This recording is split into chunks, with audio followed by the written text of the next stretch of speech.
Jadi di awal film kita akan melihat sebuah pantai di mana ada seorang ibu-ibu yang sedang membagikan brosur di tengah terik matahari. Ibu itu telah berusaha keras, namun bukannya berhasil menggait pelanggan, malah perlakuan buruk yang dia dapatkan. Si ibu duduk dan termenung, dia seakan merasa sangat terhina oleh wanita itu. Perasaan dendam mulai melanda. Si ibu mendekati wanita yang melempar brosurnya dan langsung menikam leher si wanita dengan pisau yang ada di tangannya. Raut wajah si ibu ini sangat menyeramkan, tapi apakah hanya masalah dendam atau ada sesuatu yang lain?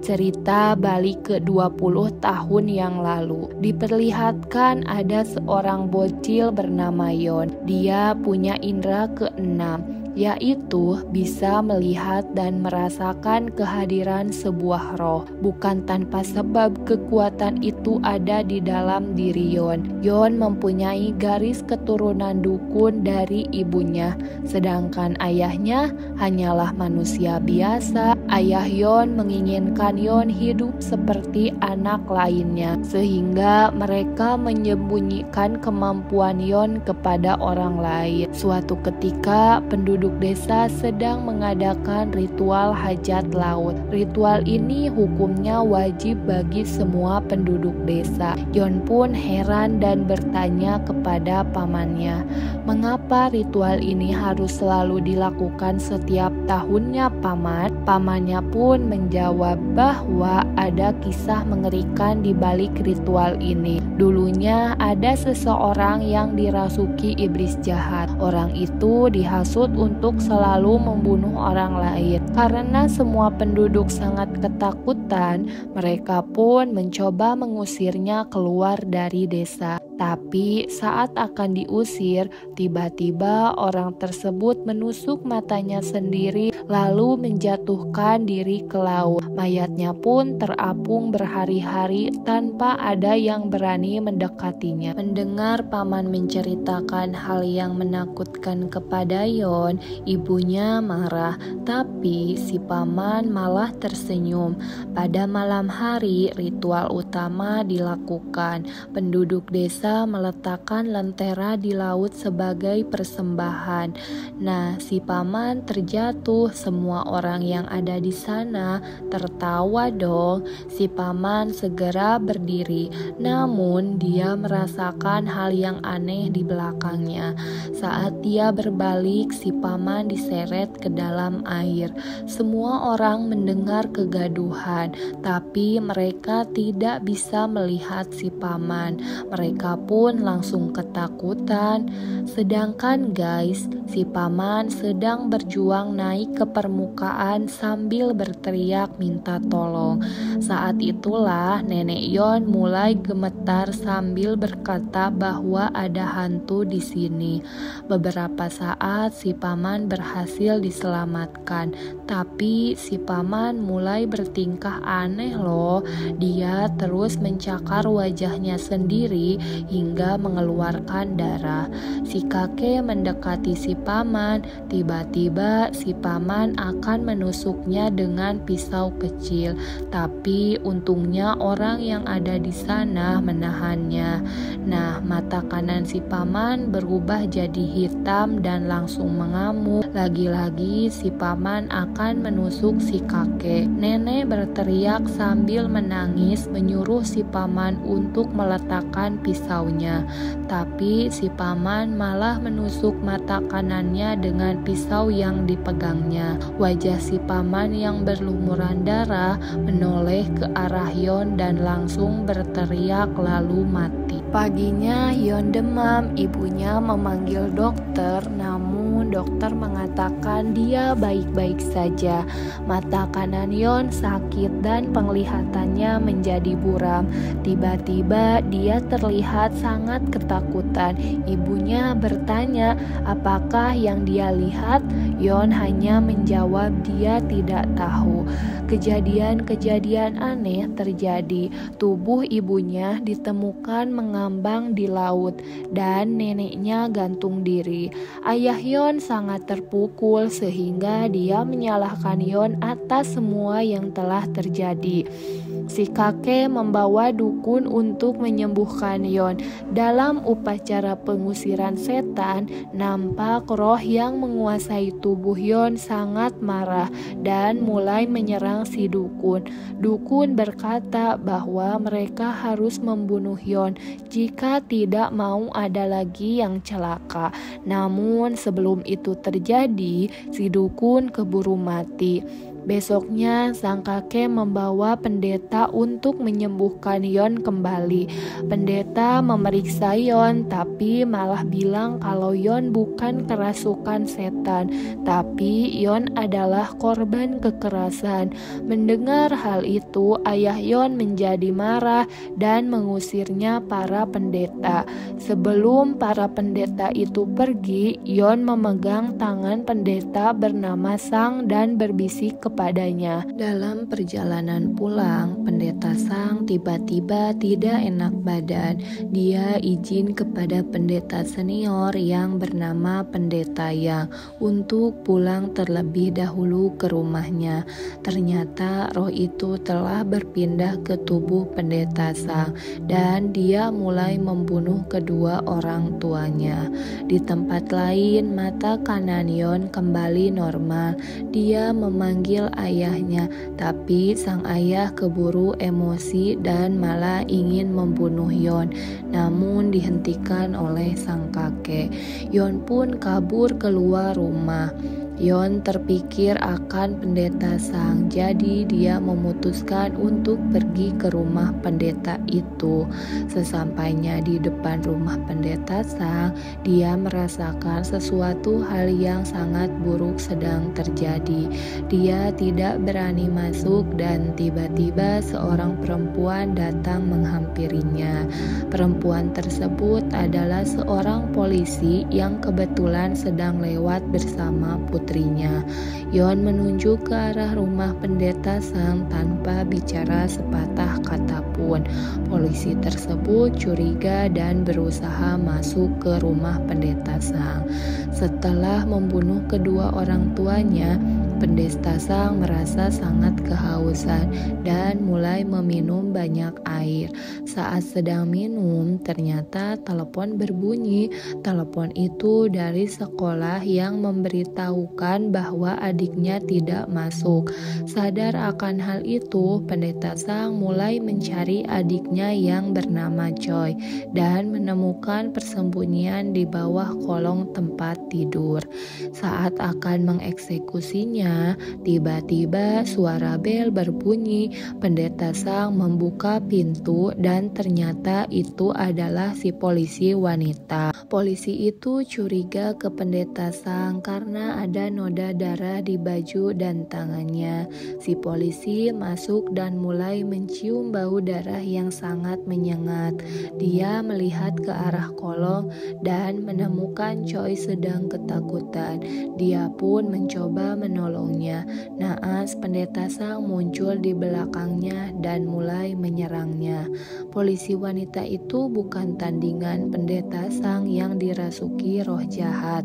Dia pun tewas seketika. Adiknya yang bernama Choi berlari keluar.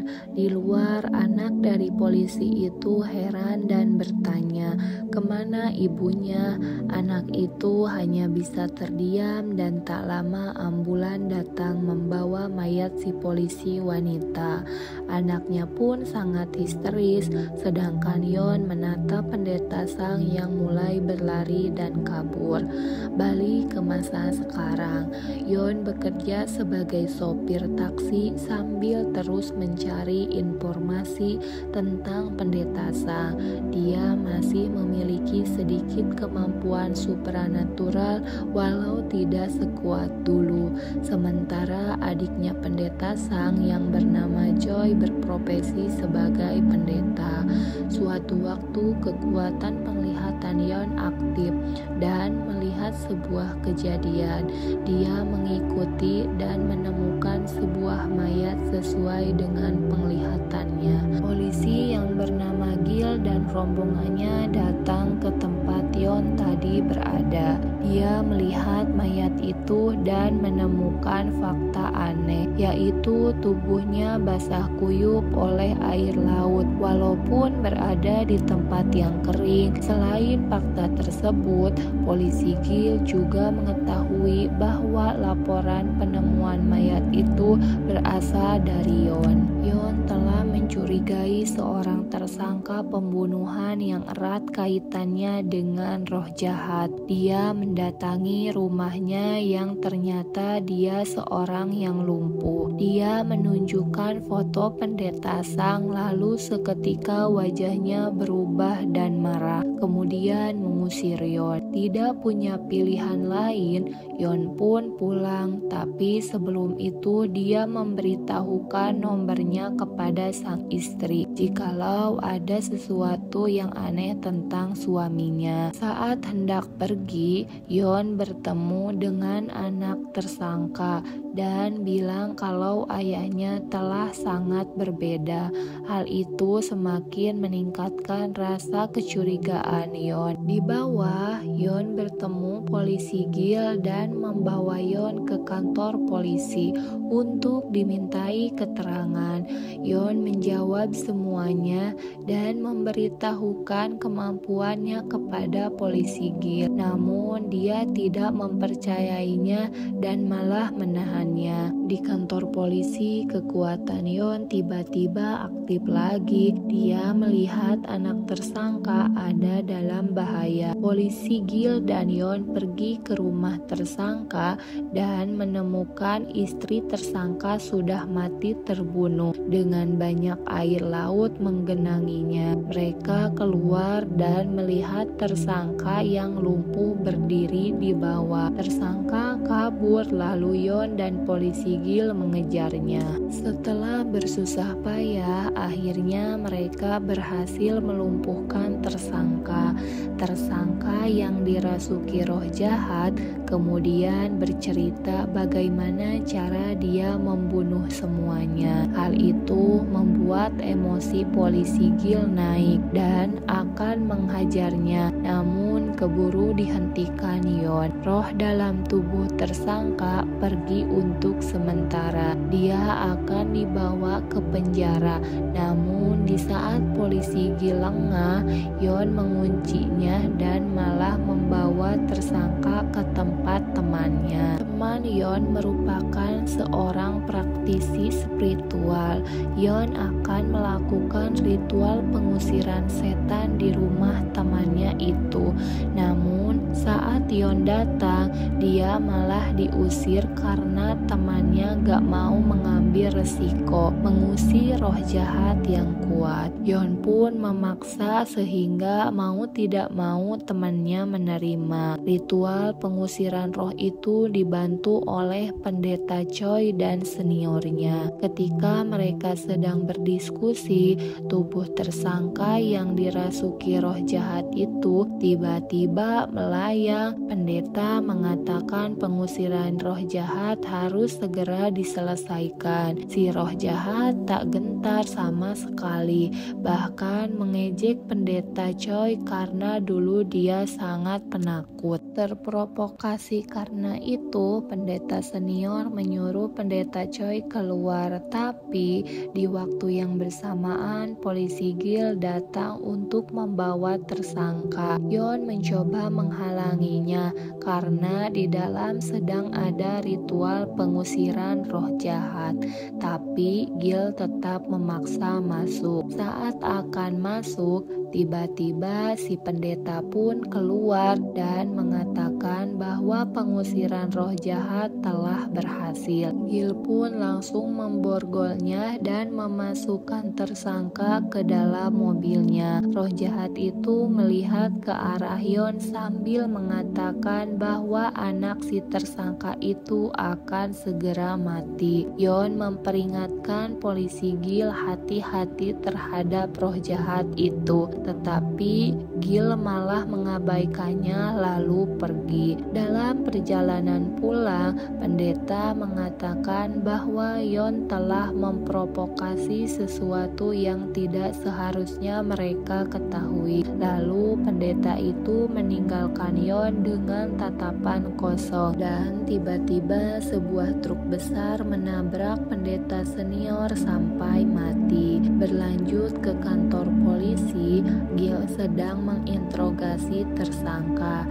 Dia mencurigai tersangka hanya berpura-pura sakit saja. Si tersangka mulai seperti kerasukan dan meminta air minum. Dia meminum dengan sangat banyak, lalu mengatakan bahwa dia datang dari laut. Sambil berteriak menyebut nama roh jahatnya, dia mengambil pena dan langsung menusuk mata kanannya. Polisi pun segera membawanya ke rumah sakit dan kebetulan bertemu Yon. Yon melihat tersangka yang kerasukan dan kekuatannya kembali muncul. Dia melihat anak tersangka masih hidup dan masih bisa diselamatkan. Yon berusaha menjelaskan kepada Gil, tapi Gil hanya menganggap bualan saja. Yon lantas memberikan sebuah file berisi informasi tentang kasus-kasus supranatural yang belum terpecahkan. Semuanya berhubungan dengan kasus yang sedang dihadapi Gil sekarang. Yon mengatakan seseorang yang dirasuki akan mengeluarkan air laut sebelum mencokel matanya sendiri, lalu akan mengakhiri hidupnya. Gil tetap tidak percaya dan langsung pergi.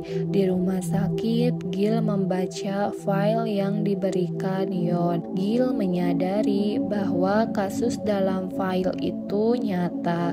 Dia pun langsung mengizinkan Yon untuk menemui tersangka yang sedang dirawat. Yon menginterogasinya, namun bukannya informasi yang dia dapatkan, malah kemampuannya melihat kejadianlah yang diketahui oleh roh jahat. Karena dari interogasi itu, Yon tidak mendapatkan informasi yang cukup. Dia ingin menemui pendeta senior untuk melakukan pengusiran setan kembali. Tak disangka pendeta Choi mengatakan bahwa pendeta senior telah mati karena pengusiran roh yang dia lakukan kemarin telah gagal. Satu-satunya harapan adalah meminta pendeta Choi untuk melakukan pengusiran roh dan memberitahu bahwa anak si tersangka itu masih hidup namun dalam bahaya. Pendeta Choi menolaknya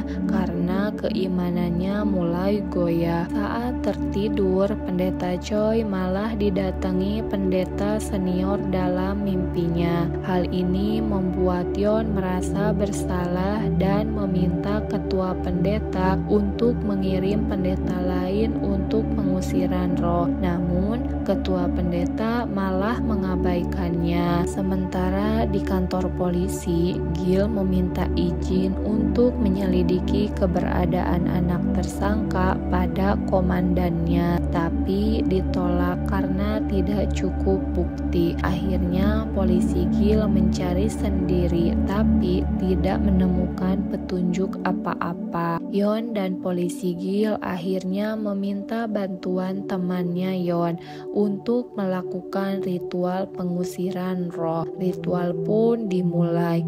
Roh mulai merasuki tersangka dan berteriak menyerang teman Yon. Teman itu tak berdaya lalu pingsan dan memuntahkan banyak darah. Panik akan kejadian itu, tiba-tiba pendeta Choi datang. Dia menyuruh semua orang untuk keluar dan membiarkannya sendiri. Yon dan polisi Gil pun keluar untuk sekali lagi mencari petunjuk anak tersangka di rumahnya. Polisi Gil menyuruh Yon untuk menggunakan kekuatan penglihatannya lagi, tapi bukannya penglihatan yang didapatkan, tubuh Yon malah diambil alih oleh roh jahat dan mulai menyerang polisi Gil. Namun dengan cepat polisi Gil melawan dan membengkuknya hingga Yon kembali sadar. Sementara di rumah sakit, setelah bertarung dengan roh jahat berkali-kali, Pendeta Choi mendapatkan fakta